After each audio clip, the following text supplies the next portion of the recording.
अस्सलाम वालेकुम फ्रेंड्स, मैं हूं मास्टर जी और इल्म फॉर एवरीवन की जानिब से फ्री गेम डेवलपमेंट कोर्स में एक और नई क्लास के साथ हाजिर हूं। पिछली क्लास में हमने लाइट्स की प्रॉपर्टीज देखा, जो यूनिटी हमें डायरेक्शनल लाइट देता है, पॉइंट लाइट देता है, स्पॉट लाइट हमें देता है, उसके क्या क्या फंक्शंस हैं, उसको किस तरीके से हम यूज कर सकते हैं, उसकी क्या प्रॉपर्टीज हैं। इन तमाम चीज़ों को हमने अच्छे तरीके से देख लिया और ये भी देख लिया कि हम किस तरीके से इन लाइट्स को कन्वर्ट कर सकते हैं एक लाइट से दूसरी लाइट पर। और हर जो लाइट है हमारे पास, चाहे वो डायरेक्शनल हो, पॉइंट लाइट हो या स्पॉट लाइट हो, उसके कुछ फंक्शन दूसरी लाइट से डिफरेंट हैं।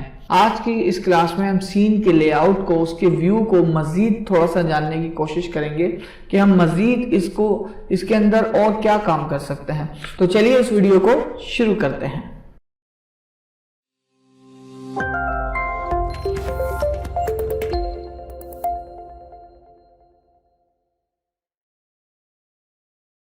फ्रेंड्स, हमने ये डिस्कस किया था कि जैसे ही मैं अपने कीबोर्ड पे Alt का बटन दबाता हूं तो मेरा ये जो पॉइंटर है ये आई में कन्वर्ट हो जाएगा और मैं लेफ्ट क्लिक प्रेस करके अपने इस सीन को व्यू कर सकता हूं, उसको हर एंगल से देख सकता हूं। इसके अलावा हमने जूम इन और जूम आउट के बारे में भी पढ़ा था कि हम अपने माउस के स्क्रॉल के जरिए इसको जूम इन और जूम आउट कर सकते हैं। तो मजीद इसके जो हमारा जो सीन है उसके कुछ लेआउट्स हैं उसके बारे में हम जानते हैं।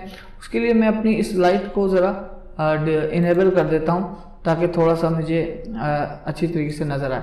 फ्रेंड्स, मेरा ये जो व्यू है इस वक्त वो पर्सपेक्टिव व्यू में है। मुझे कैसे पता चल रहा है, वो यहाँ पे लिखा हुआ है एक। और पर्सपेक्टिव व्यू क्या होता है, करीब से ये ज़रा ब्रॉड होता है और जैसे जैसे आप दूर देखते हैं तो वो ज़रा नैरो होता है। ये देखें, जो डिस्टेंस पे है थोड़ा वो नैरो व्यू आपको नज़र आ रहा है और जो आपके करीब है वो आपको ज़रा ब्रॉड नज़र आ रहा है। पर्सपेक्टिव व्यू होता है हमारे आई साइट की तरह है, जिस तरह हम खड़े होकर देखते हैं और हमें करीब जो दूर की चीज़ें हैं वो ज़रा नैरो करके नज़र आ रही होती हैं और करीब की चीज़ें ज़रा ब्रॉड। तो ये पर्सपेक्टिव व्यू वही व्यू होता है। और एक दूसरा व्यू होता है जिसको हम कहते हैं आइसोमेट्रिक व्यू। आइसोमेट्रिक व्यू क्या होता है कि हमें सब कुछ स्ट्रेट नज़र आता है। अब देखिए, ये जो मेरे एक्सेस हैं इसके ये जो बीच में एक बॉक्स है, जैसे ही मैं इस पर लेफ्ट क्लिक करूंगा तो ये मेरा व्यू चेंज हो जाएगा किसमें, आइसोमेट्रिक के अंदर। अब इस व्यू को अगर मैं देखता हूं, ये बिल्कुल मुझे पैरेलल नजर आ रहा है। अब एक चीज और देखेंगे कि आइसोमेट्रिक के सामने 3 पैरेलल लाइन है, इस मीन दैट कि ये पैरेलल व्यू है। और जैसे ही मैं इस पर लेफ्ट क्लिक करता हूं ये दोबारा पर्सपेक्टिव व्यू पे आ जाएगा। तो पर्सपेक्टिव व्यू में आप देखेंगे कि ये आपको एक एरो का निशान लग रहा है, लेकिन ये एरो नहीं है। इस मीन दैट कि ये यहाँ से ब्रॉड है और आगे जाके ये नैरो हो रहा है। तो इस तरीके से आप अपने व्यू को आइसोमेट्रिक और पर्सपेक्टिव में चेंज कर सकते हैं। अच्छा, अगली चीज मैं देखूं, अच्छा ये क्यों होते हैं भाई, मुख्तलिफ किस्म के जो गेम डेवलपर हैं वो अपने अपने गेम्स के जो सीन्स हैं, जो सिनेरियोज हैं, उसके लिहाज से इसको रखते हैं। तो जब आप एडवांस लेवल पे आएंगे या जब आप खुद की स्क्रिप्टिंग करेंगे ना कि मुझे गेम कैसे बनाना है, तो उस दौरान जो है आपको खुद अंदाजा एक होगा कि मुझे इस सीन का जो व्यू है वो पर्सपेक्टिव रखना चाहिए या फिर आइसोमेट्रिक रखना चाहिए। तो हम मजीद इसके बारे में बाद में बात करेंगे। फिलहाल इतना काफी था इस व्यू के हवाले से। अब हम बात करते हैं इसके एक्सिस की।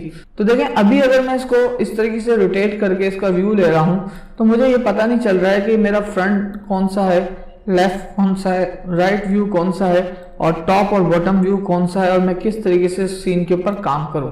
ठीक है, तो अब हम इसको देखते हैं कि हम लेफ्ट, राइट या टॉप या बॉटम को किस तरीके से चेक कर सकते हैं। यहाँ पे देखें एक्स एक्सिस, तो अगर मैं एक्स के ऊपर लेफ्ट क्लिक कर रहा हूं तो देखेंगे कि सीन मेरा चेंज हो गया और यहाँ पे राइट नजर आ रहा है। इस मीन दैट के अब मैं अपने सीन के राइट साइड पर हूं और वो पूरा सीन, खाली वो व्यू नहीं बल्कि उसके अंदर जितने भी ऑब्जेक्ट हैं मैं उनके राइट साइड पर हूं। अच्छा, एक काम करते हैं, और मैं इसके जो व्यूज हैं ना, ये इनको मैं अभी फिलहाल ज़रा डिसेबल कर देता हूं अपने जितने भी ऑब्जेक्ट्स हैं, ताकि मैं अच्छे तरीके से देख सकूं। ये लाइट भी मैं डिसेबल कर देता हूं, सिर्फ डायरेक्शनल लाइट। अब ये मेरे पास देखें क्यूब है, ठीक है, मैं एक काम करता हूँ, प्लेन को भी डिसेबल कर देता हूँ, इसको जूम कर देता हूँ। अब ये क्यूब है, ये मेरे पास शेप है, इस कोड को भी डिसेबल कर देते हैं। ठीक है, अब मुझे पता ही नहीं है कि इसका टॉप कौन सा है, बॉटम कौन सा है, ठीक है, लेफ्ट राइट कौन सा है, फ्रंट बैक कौन सा है, और मैं इसको अगर मोल्ड करूं तो मैं कौन सी चीज फ्रंट पे रखूंगा, कौन सी बैक पे रखूंगा, कैसे समझ में आएगा। तो अब उसके लिए मैं आप देखेंगे कि क्योंकि इसकी सारी 6 की 6 साइड एक जैसी होती है, इसलिए मैंने इसको सिलेक्ट किया ताकि हमें थोड़ा सा समझ में आए। तो अब मैं एक्स एक्सिस पे देखें, लेफ्ट क्लिक करूंगा तो ये डायरेक्ट मैं राइट साइड पे आ गया, और इस साइड पर मुझे ये भी पता चल रहा है कि यहाँ पर मेरी लाइट नहीं पड़ रही। इसका मतलब ये हुआ कि जो मेरी डायरेक्शनल लाइट है वो राइट साइड पे नहीं पड़ रही, वो लेफ्ट साइड पर है। मुझे अब आराम से पता चल गया, ठीक है। अच्छा, अब मैं अगर वाई एक्सिस पे लेफ्ट क्लिक करता हूं तो ये मेरी टॉप साइड है, ये देखें यहाँ पे लिखा हुआ भी आ रहा है कि ये टॉप साइड है। और जैसे ही मैं जेड एक्सिस पे लेफ्ट क्लिक करूंगा तो ये मेरी फ्रंट साइड पे आ जाएगी, ठीक है। एक्स राइट, वाई टॉप और जी फ्रंट। अब इसके बिल्कुल अपोजिट मेरे पास दूसरी साइड्स हैं। कैसे कि अगर एक्स एक्सिस जो है वो राइट है तो मैं उसके अपोजिट साइड पे जब लेफ्ट क्लिक करूंगा तो देखिए ये लेफ्ट हो गया, ठीक है। अब मैं लेफ्ट साइड पर हूं। अब आप गौर करेंगे जो लेफ्ट साइड है वो जो है लाइट डार्क है, मतलब वो कम डार्क है, और जो मेरी राइट साइड है ये ज्यादा डार्क है। इसका मतलब यहाँ पे कम रोशनी पड़ रही है। तो खैर, और इसी तरीके से जब मैंने वाई एक्सिस पे लेफ्ट क्लिक किया था तो ये मेरा टॉप था, तो वाई का जो बॉटम होगा, फिलहाल तो मैं दोबारा इधर आ जाता हूं, ये वाई है तो वाई के बिल्कुल सामने जो है इसके अपोजिट वो क्या होगा, बॉटम।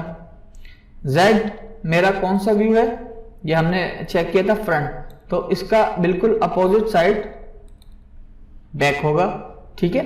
तो इसी तरह एक्स का राइट है तो एक्स के अपोजिट पे लेफ्ट, वाई का टॉप है, टॉप के अपोजिट साइड क्या होगा, बॉटम, और जेड का फ्रंट है तो उसका बिल्कुल अपोजिट क्या होगा, बैक। तो इस तरीके से हम अपने व्यू के ऊपर काम कर सकते हैं, अपने व्यूज को चेक कर सकते हैं कि हमारा जो व्यू है वो कौन सी साइड पे किस तरीके से बेहतर रहेगा, कौन सा काम हम किस तरीके से कर सकते हैं, ठीक है। तो अब मैं क्या करता हूं, दोबारा अपने ये जितने भी ऑब्जेक्ट्स हैं इन ऑब्जेक्ट्स को मैं इनेबल कर लेता हूं। अब मैं शिफ्ट का बटन दबा रहा हूं। शिफ्ट का बटन दबाने से तमाम ऑब्जेक्ट को मैंने सेलेक्ट कर लिया और यहां से मैंने इसको इनेबल कर दिया, तो मेरे तमाम तर ऑब्जेक्ट्स एक साथ आ गए। मुझे एक एक करके करने की जरूरत नहीं है। इसमें मुझे डायरेक्शनल लाइट और इसको मैं खाली कर देता हूं और मेरा जो पूरा सीन है वो पहले की तरह हो गया है। उम्मीद है कि ये क्लास आप लोगों के लिए हेल्पफुल साबित होगी। इंशाल्लाह अगली वीडियो में आपसे मिलते हैं, तब तक के लिए इजाजत। इल्म फॉर एवरीवन के साथ जुड़े रहने के लिए शुक्रिया। तब तक के लिए अपना ख्याल रखिएगा। इल्म फॉर एवरीवन के साथ जुड़े रहने के लिए शुक्रिया।